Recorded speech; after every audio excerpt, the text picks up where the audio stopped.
caso del del comunicador. colega, sí, del colega Carlos Granada, que fue imputado justamente por varios tipos penales. Así que para eso ya le saludamos también a la doctora Natalia Silva. Doctora, buenas tardes, ¿cómo estás? Muy buenas tardes, Lucas, también a todos los que están allí en la radio y a toda la audiencia. Muy buenas tardes.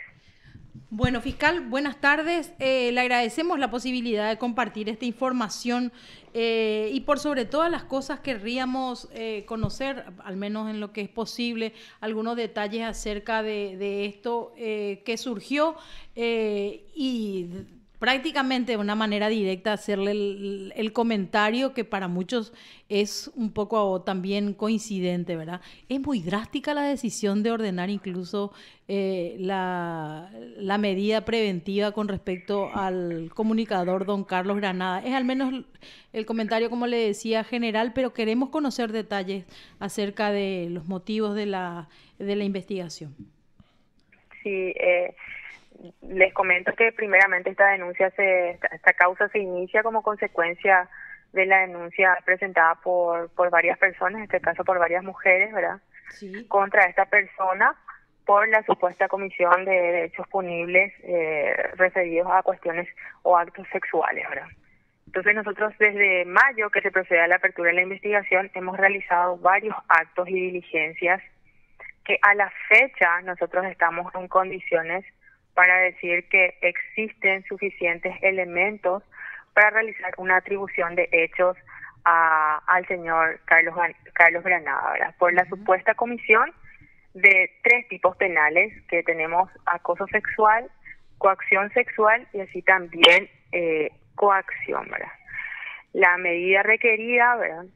Tenemos puesto que tiene su fundamento en que estaríamos ante 3 tipos penales: la existencia de un concurso de hechos punibles y así también tendríamos 6 víctimas relacionadas al caso. Entonces, fundado en todo ello y a los elementos colectados es que justamente formulamos imputación y requerimos esa medida cautelar de prisión preventiva al juzgado, que ya finalmente es quien va a decidir la medida cautelar a ser aplicada al imputado.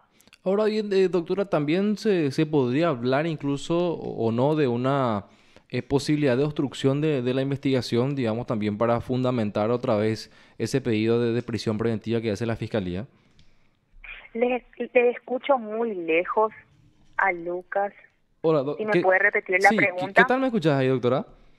Ahora le escucho Ahí bien, está. sí. Bueno, te consultaba nomás, doctora, de si también se toma en cuenta alguna especie de peligro de obstrucción que pueda haber en la causa para fundamentar también esa prisión preventiva que se solicita de la Fiscalía. Sí, de hecho que podría existir ello, ¿verdad? En atención a que existen 6 personas que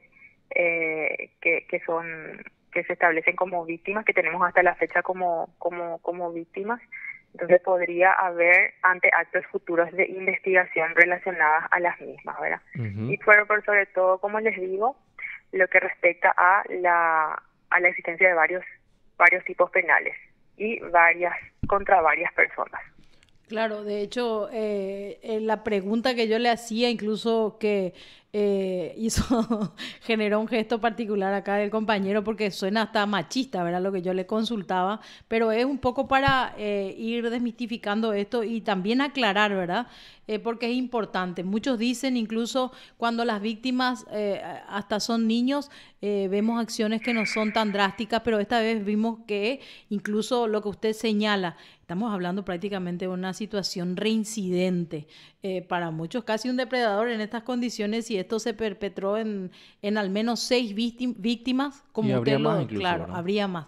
Es lo que dicen, ¿verdad? Básicamente es un poco la situación concreta en esta investigación, doctora, ¿verdad?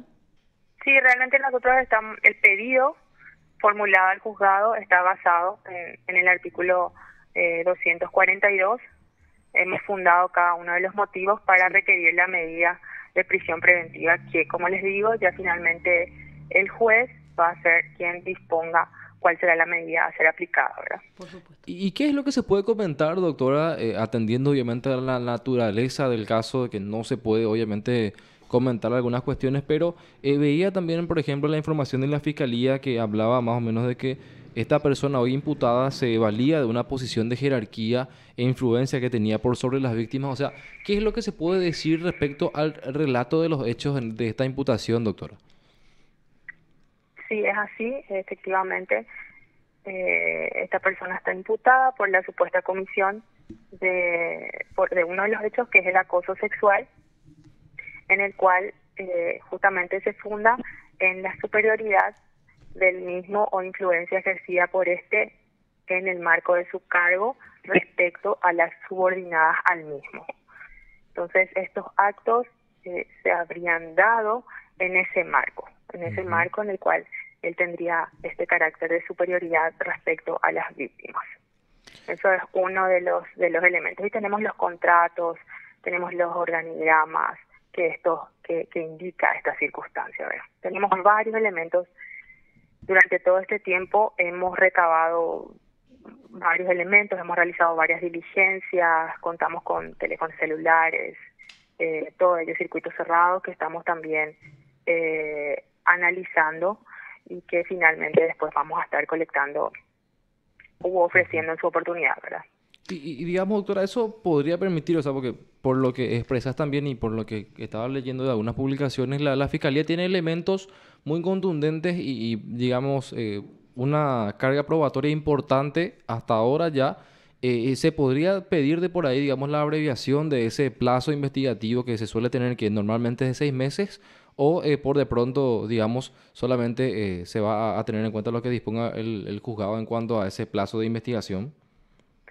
Sí, el Ministerio Público solicitó 6 meses y de hecho el día de la fecha ya fue señalada la fecha de acto conclusivo para febrero del año 2023, ¿verdad? Ya tenemos una fecha de presentación de un acto conclusivo en la presente causa y estaremos realizando todo ello dentro de este plazo, ¿verdad? Ahora, doctora, con respecto al cargo que obviamente tenía el señor que era gerente de prensa, concretamente, el gerente periodístico prácticamente de la empresa, ¿esto de alguna forma también involucraría a otras personas o a personas que están en cargos directivos, como en algún momento se mencionó, considerando incluso la aprobación, ¿verdad?, de estos altos jefes o incluso los directivos de la actuación del gerente en su momento, don Carlos Granada? A la fecha nosotros tenemos elementos de sospecha contra la persona que hoy se encuentra imputada. Estrictamente él nada más, por de pronto. A la fecha sí. Y doctora, ¿qué informaciones manejan sobre el paradero del hoy día imputado? Bueno, hoy como mencionaste ya la jueza lo convocó para el 6 de septiembre, pero por de pronto, ¿se tiene alguna información del paradero de Granada? Es una cuestión que ya fue comunicada a la Policía Nacional. La detención fue comunicada a la comandancia y así también a la comisaría jurisdiccional y ya quedaría a cargo de dicho órgano el cumplimiento de dicha disposición, ¿verdad? O sea, hoy día, actualmente él está con paradero desconocido, entonces, doctora.